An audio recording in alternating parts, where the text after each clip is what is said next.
Have you ever stopped to wonder why, in all of human history, with all the magnificent titles available to describe the divine, Almighty, King of Kings, Lord of Hosts, Creator of the universe, Jesus chose one simple, intimate word that would echo through the centuries? Why Father? What was he really trying to tell us when he used this particular word? And more importantly, what does it reveal about the very nature of your existence right now, in this moment?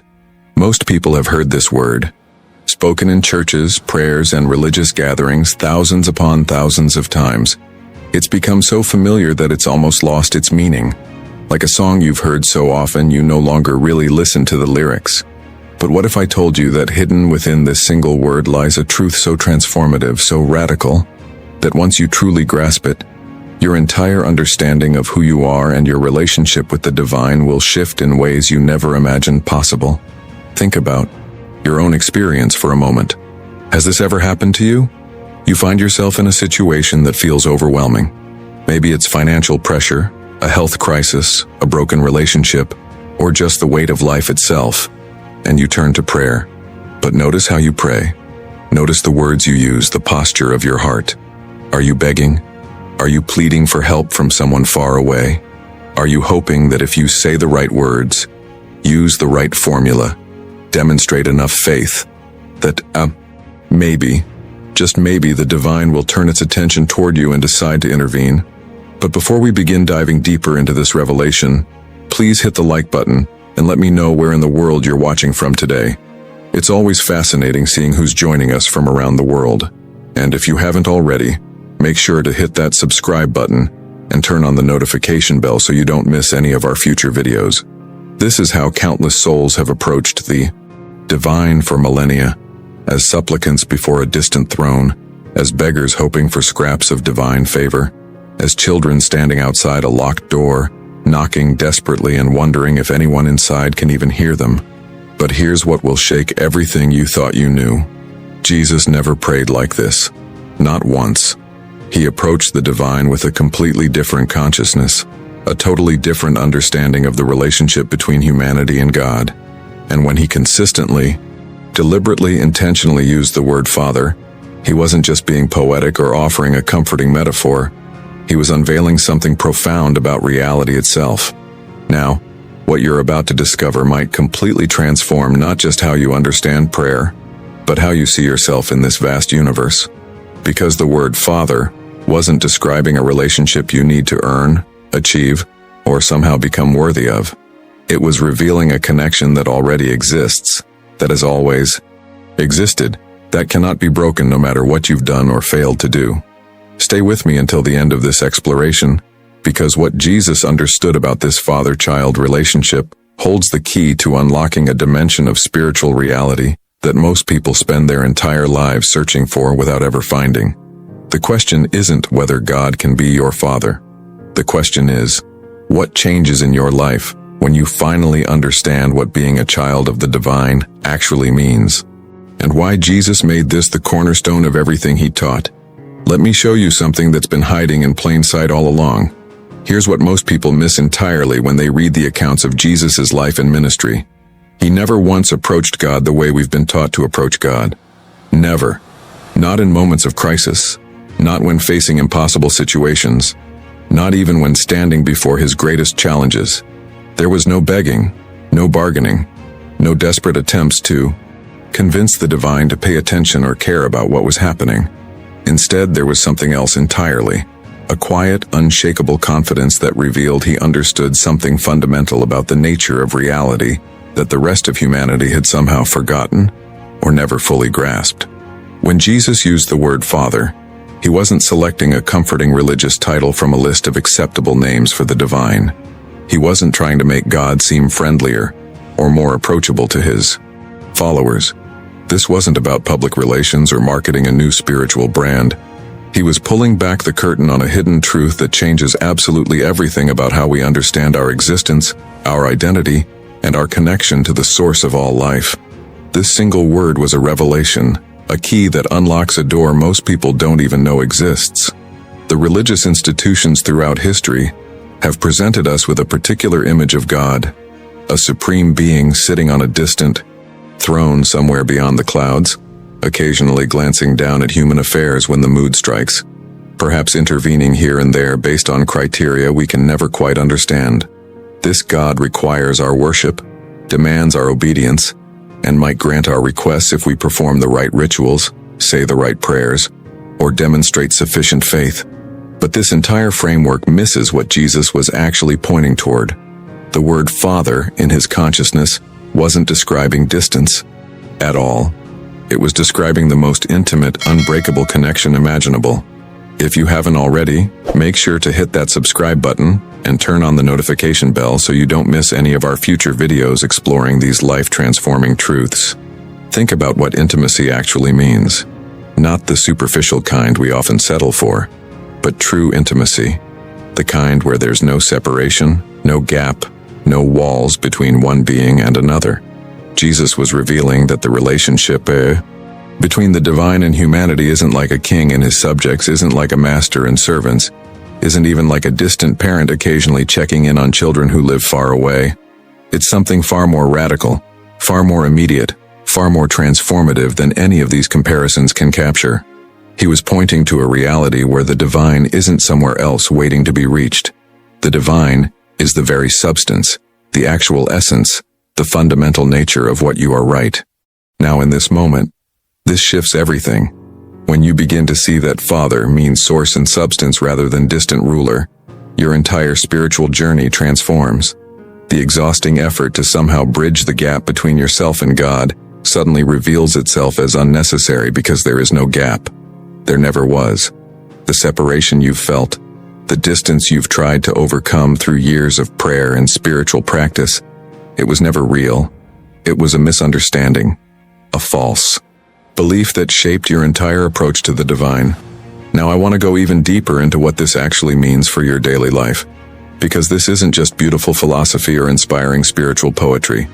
This recognition carries practical implications that reach into every corner of your existence. When Jesus operated from this consciousness of God as Father, not as distant deity, but as intimate source, he demonstrated something that most spiritual seekers miss completely. He showed us that divine power isn't something you acquire through worthiness or spiritual achievement. It's something you inherit simply by recognizing the relationship that already exists. Write in the comments, "I'm ready to see this differently," if something in this is beginning to shift your perspective on what's actually possible. Here's where the revelation becomes almost too radical for most religious frameworks to handle, and why many spiritual teachers have soft-pedaled this truth throughout history. You are not a separate creation standing outside the divine, desperately trying to get God's attention, hoping to somehow bridge the gap between your human limitation and divine perfection. That entire framework is built on a misunderstanding of what you actually are. The truth Jesus was pointing to is far more staggering. You are the expression of the divine source itself, living and breathing in human form right here, right now, in this very moment. This isn't a metaphor. This isn't poetic language meant to make you feel better about your spiritual journey. This is a statement about the fundamental nature of reality and your place within it. When Jesus revealed God as Father, he was showing us that the relationship between divine source and human expression operates exactly like the relationship between a parent and child. The child doesn't receive something separate from the parent's nature. The child literally carries the parent's essence, DNA, characteristics flowing through every cell of their being. It's not borrowed. It's not temporarily gifted. It's completely inherited. Think about the implications of this for just a moment.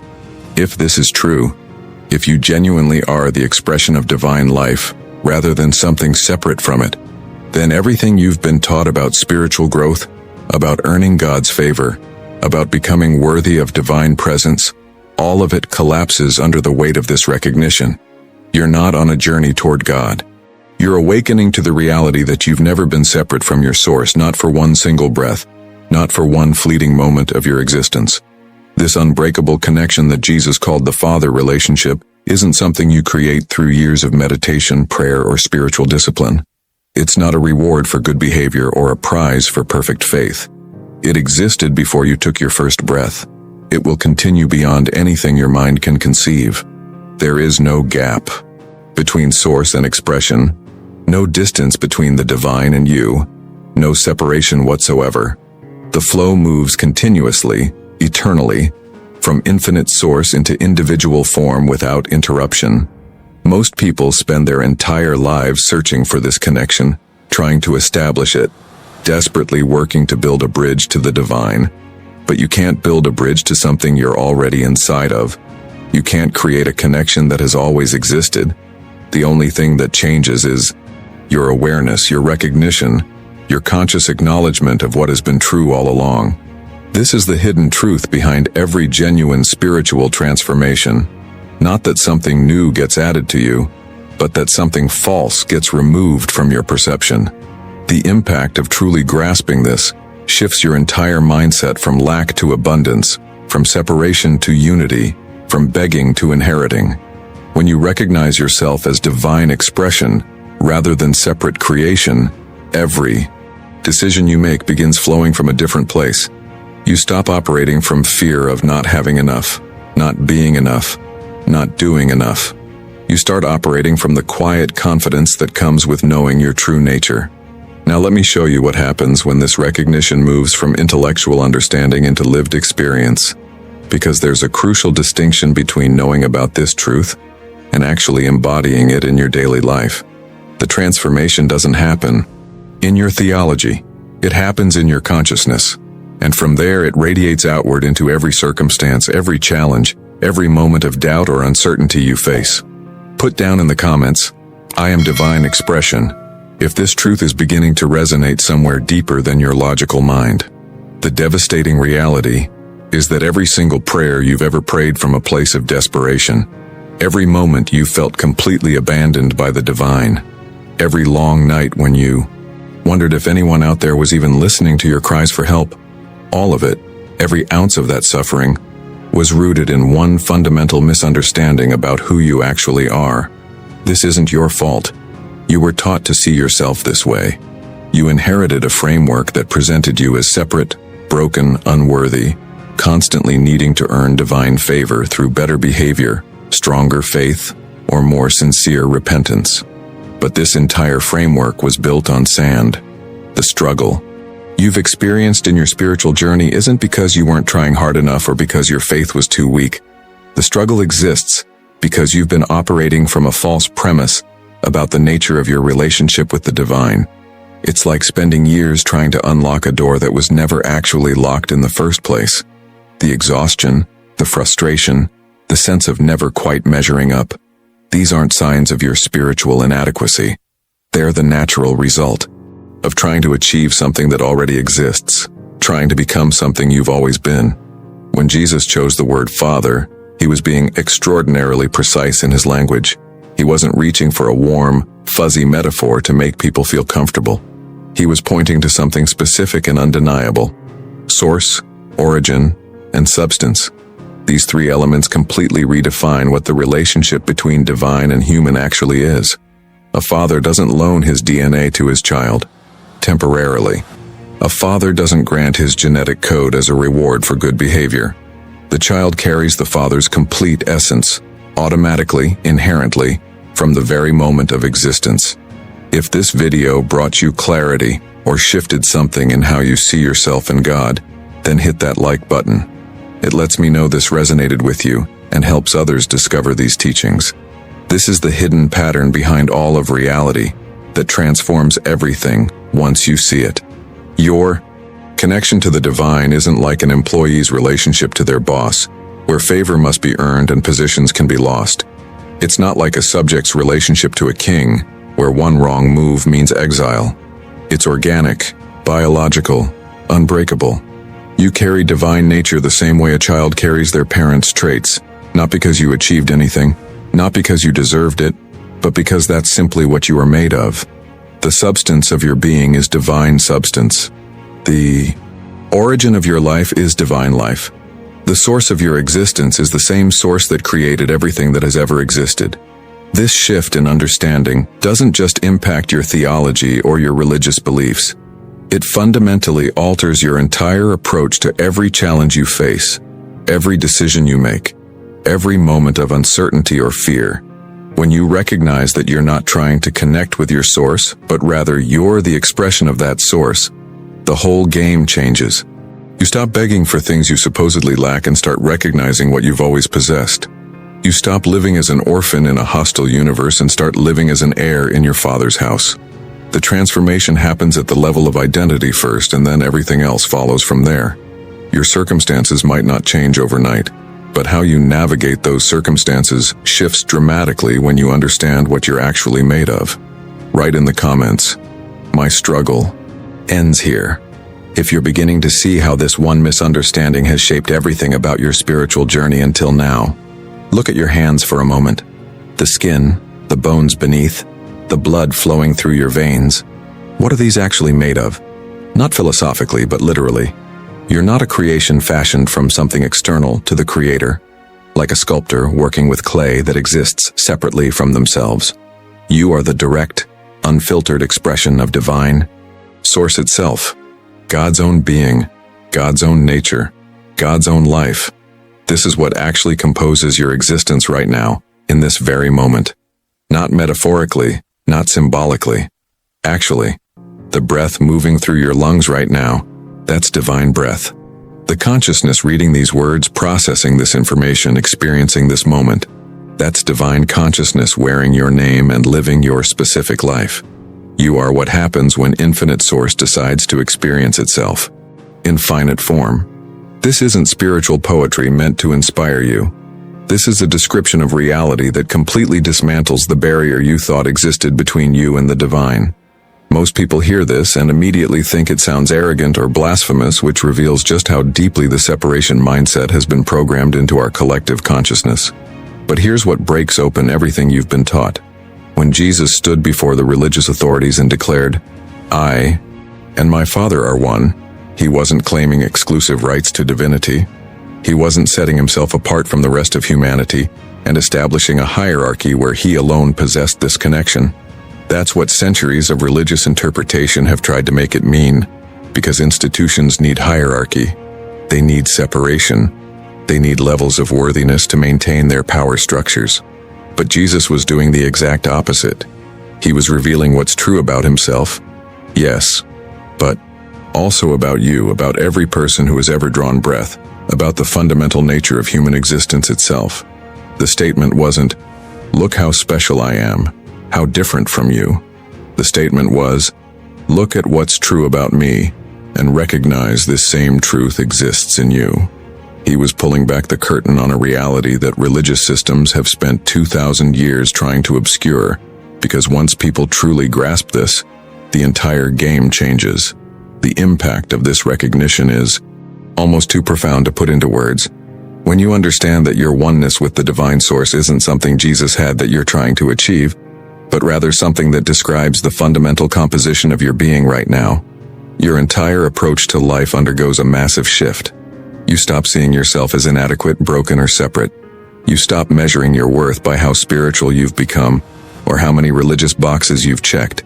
You begin operating from the quiet confidence that comes with knowing what you're actually made of. This changes your decisions. It transforms how you show up in difficult moments. It rewrites the internal narrative that's been running your life. The one that says you're not enough. You don't have enough. You'll never measure up. Because how can you be inadequate when you're made of the same substance as the source of everything? How can you lack anything when infinite supply is your actual nature? The journey isn't about becoming divine. It's about recognizing the divinity that has always been present, hidden beneath layers of false teaching and cultural conditioning. Now, let me show you what happens when this consciousness becomes more than intellectual understanding. When it moves from your head into the very center of how you navigate your actual, practical, everyday life, with all its challenges and complexities. Put down in the comments, "I am one with my source." If this truth is landing somewhere deeper, then your logical mind can fully explain the exhausting spiritual journey you've been on, the endless seeking, the constant striving to become more enlightened, more connected, more worthy. What if all of it was based on chasing something you already possess? Think about the irony for a moment. You've been desperately trying to earn or achieve a connection that has existed since before you took your first breath. This oneness with the divine source isn't a destination you reach after years of meditation retreats, perfect prayer lives, or religious devotion. It's not a reward handed out to those who finally get spiritual enough. It's the foundational reality of your existence right now, in this moment, whether you recognize it or not. You already are what you've been trying to become. You already possess what you've spent your entire life searching for in books, seminars, spiritual practices, and religious rituals. The journey you thought you were on, from separation to unity, from human to divine, from unworthy to accepted. That entire journey is an illusion created by misunderstanding your true nature from the beginning. You're not climbing a ladder toward God. You're waking up to the reality that you've never been anywhere else except in the presence of your source, because you are the presence of your source expressed in individual form. Let me give you a picture that makes this immediately clear, because sometimes our minds need concrete images to grasp abstract, spiritual truths. Imagine standing on a beach watching the waves roll toward the shore. Each wave rises from the ocean, builds crests, crashes onto the sand, and flows back into the water. Now ask yourself this simple question: is that wave separate from the ocean? Is it on a spiritual journey trying to reach the ocean? Is it practicing techniques to become more oceanic? Does it need to earn the right to be considered real water? The absurdity of these questions reveals everything. The wave is already ocean. It has always been ocean. It will always be ocean. It's simply the ocean temporarily expressing itself in wave form. The wave doesn't possess some of the ocean's water, while the rest remains separate. The wave is 100% ocean, just experiencing itself in a particular shape for a brief moment before returning to formlessness. And here's what shifts everything. This is precisely your relationship to the divine source. You are not a human being on a spiritual journey trying to reach God. You are God's own life temporarily expressing itself in human form, wearing your name, living your specific story, experiencing this moment through your unique perspective. Just as the wave never stops being ocean for even a fraction of a second, you have never stopped being divine life for even one moment of your existence. The shape changes, the form is temporary, but the substance remains constant. You are ocean pretending to be a wave, infinity pretending to be finite eternal source experiencing itself in time-bound form. This isn't poetry. This is the actual mechanics of reality that Jesus understood and tried to communicate through the word Father. Now, I want to show you what happens when this recognition begins operating in your practical, everyday life. Because this truth isn't meant to remain theoretical. When you start seeing yourself as the wave knows itself to be ocean, everything about how you navigate challenges, make decisions, and respond to life's uncertainties undergoes a fundamental transformation. Write in the comments, "I am the wave that is ocean," if this metaphor just made something click into place for you. There's a profound insight that Smith Wigglesworth uncovered through decades of helping people break free from spiritual struggle. And once you see it, you can't unsee it. He discovered that every single form of suffering, every experience of pain, every moment of feeling limited or lacking, all of it, without exception, traces back to one root cause. Not multiple causes, not a complicated web of issues, but one fundamental error that poisons everything else: the belief in separation. This is the hidden source behind all the anxiety, all the fear, all the desperate striving that characterizes most people's lives. When you genuinely believe you are separate from your source, cut off from the divine, disconnected from infinite supply and wisdom, you automatically live in a state of perpetual tension. You feel you must control outcomes through sheer willpower. You believe survival depends entirely on your limited human resources, your personal cleverness, your ability to manipulate circumstances in your favor. You become like an orphan in a hostile universe, constantly scanning for threats, always worried that the resources you need might run out, perpetually anxious about whether you'll be okay. This isn't just psychological stress. This is the natural consequence of operating from a fundamentally flawed understanding of what you are. The exhausting effort, the sleepless nights, the constant worry about money, health, relationships, future outcomes, all of it flows from this one misperception. You think you're alone, separate, on your own. And when you think you're on your own, you have to carry everything yourself. The weight becomes unbearable because you were never designed to function in isolation from your source. A wave that somehow forgot it was ocean would experience existence as constant terror, wouldn't it? Always afraid of dissolving, always worried about not having enough substance, always anxious about its small, temporary form. But the moment that wave remembers what it actually is, the entire experience transforms, even though nothing external changed. This is where most spiritual teaching gets it backwards. They tell you the solution is learning better techniques, memorizing more powerful prayers, following stricter disciplines, adding more spiritual practices to your daily routine. But that's just piling more effort onto a fundamentally flawed foundation. True transformation doesn't happen through acquiring new information or mastering advanced spiritual skills. It happens through recognition, through seeing what has always been true but remained hidden behind layers of false teaching, cultural conditioning, and religious dogma that kept you locked in the separation mindset. The journey you're actually on isn't about becoming something you're not. It's about removing the illusions, the false beliefs, the mistaken identities that have prevented you from recognizing what you've always been. It's like cleaning dirt off a diamond.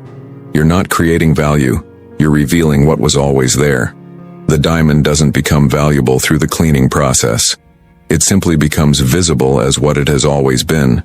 This shift from striving to recognition, from earning to inheriting, from achieving to awakening, this is where your entire life experience begins to transform from the inside out.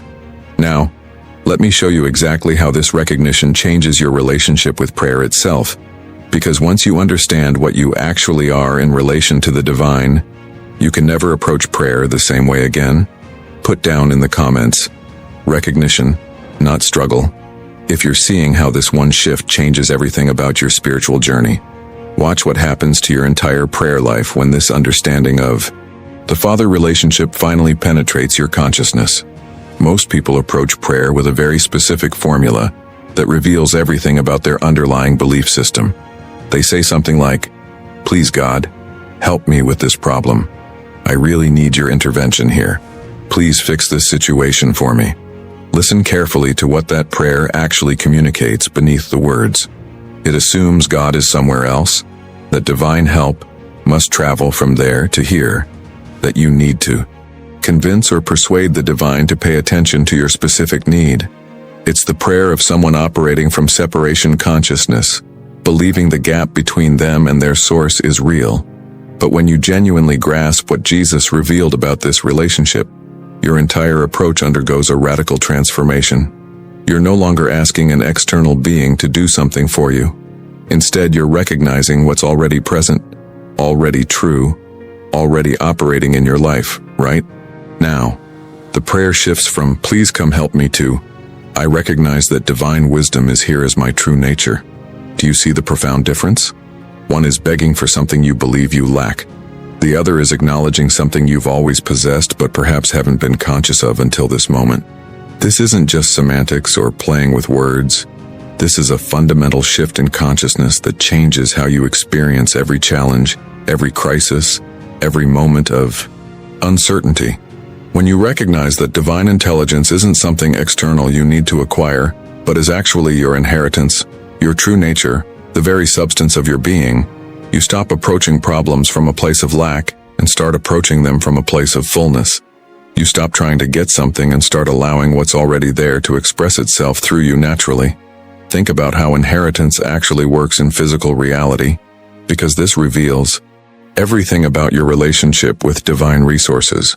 When a child is born into a family, they don't inherit their father's resources through worthiness. They don't receive provision because they begged convincingly or proved they deserved it. The inheritance flows to them through one simple, undeniable fact: the relationship itself. They are the child. The father's resources naturally, automatically, inevitably belong to them by the very nature of who they are. Not what they've done, not how good they've been, simply because of the unbreakable bond that existed from the moment of their existence. This is the revolutionary shift that Jesus was revealing when he consistently used the word Father. Divine supply, divine wisdom, divine peace, divine healing. All of it is your inheritance, not your goal. It's not something you're trying to obtain from a reluctant deity who needs to be convinced you deserve help. It's something that already belongs to you, because of who you are as the expression of divine life itself. The entire framework changes from earning to receiving, from striving to recognizing, from begging to claiming what's already yours by nature of your relationship with your source.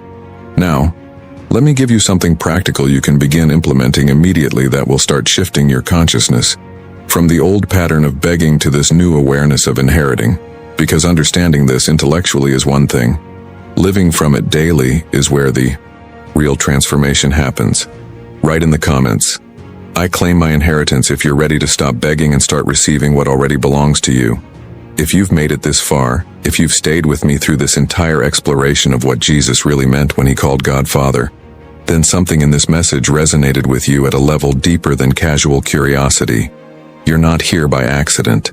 This recognition you're experiencing right now, this shift beginning to happen in your consciousness, that's the beginning of something profound. I create content like this because I've seen how these truths actually transform lives when people genuinely grasp them, when the understanding moves from intellectual concept into lived experience. If this video brought you clarity, if it shifted how you see yourself in relation to the divine, then hit that like button. It helps me know this resonated with you, and honestly, it helps more people discover these teachings who might be searching for exactly what you just found. And if you haven't already joined this community, I'd love to have you subscribe. We're exploring these deeper spiritual truths together, going beyond surface-level religion into what actually changes how you experience your daily life. This isn't just about feeling inspired for a moment. It's about discovering realities that fundamentally alter your relationship with everything. Leave a comment saying, "This message was meant for me," if you feel like you were supposed to find this video today. I read every single comment, and I love seeing where you all are on your journey and what's landing in your hearts. There's a video right here that takes this even deeper, showing you exactly how to live from this consciousness in your practical everyday life. Click and continue with me over there, because what you've discovered here is just the beginning of understanding who you really are.